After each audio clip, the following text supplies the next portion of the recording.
Next question आहे, choose the correct article from the given option. तुम्हाला खाली 4 option दिलेले आहेत.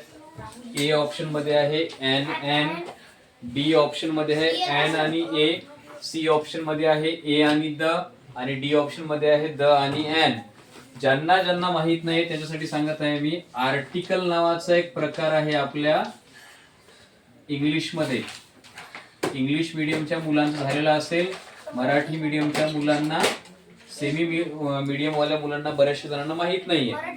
तर आर्टिकलला मराठीमध्ये म्हणतात उपपद.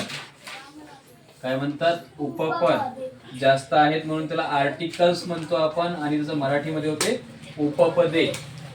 आर्टिकल हे 3 आहेत. एक आहे ए, दुसरा आहे एन, आणि तिसरा आहे द.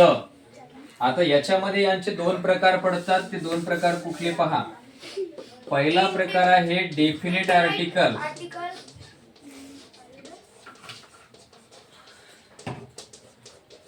आणि सेकंड जो आहे तो आहे इनडेफिनेट आर्टिकल.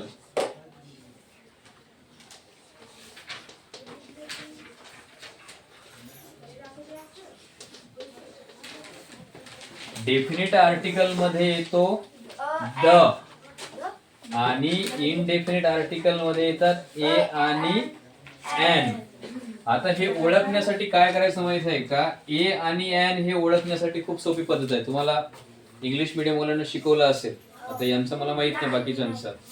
तर तुम्हाला झालं का ग आर्टिकल? झालं का स्कूलमध्ये? झालेलं आहे. ए आर्टिकल कोणाला लावायचं आहे?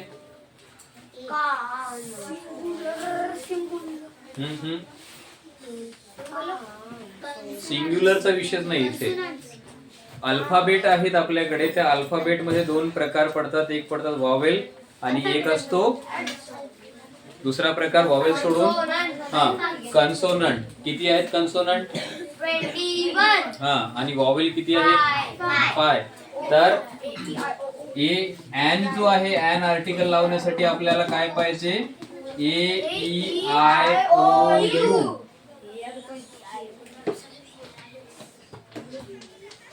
आणि इथे कन्सोनंट. तर 21 कन्सोनंट आहेत. एवढे आपण लिहिणार नाहीये इथे, पण 21 कन्सोनंट आहेत. तर या 21 कन्सोनंट पैकी एकाचा जरी साऊंड समजा आला, जसे की आता इथे आहे बघा, राहुल इज इंटेलिजंट आहे. इंटेलिजंट साठी आपल्याला आय वरून इमॅजिन करता येते की इथे काय लागणार आहे? एन लागणार आहे. आणि पुअर, पुअर मधला पी जो आहे, पुअर मधला पी जो आहे तो काय आहे? कन्सोनंट आहे. कन्सोनंट आहे म्हणजे काय लागणार आहे? ए लागणार आहे. तर इथे ए येणार असा ऑप्शन बघा. एन सुरुवातीला याच्यामध्ये आहे पण ए नाहीये म्हणजे हा नाही.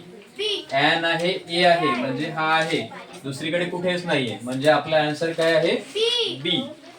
ठीक आहे, घ्या लिहून.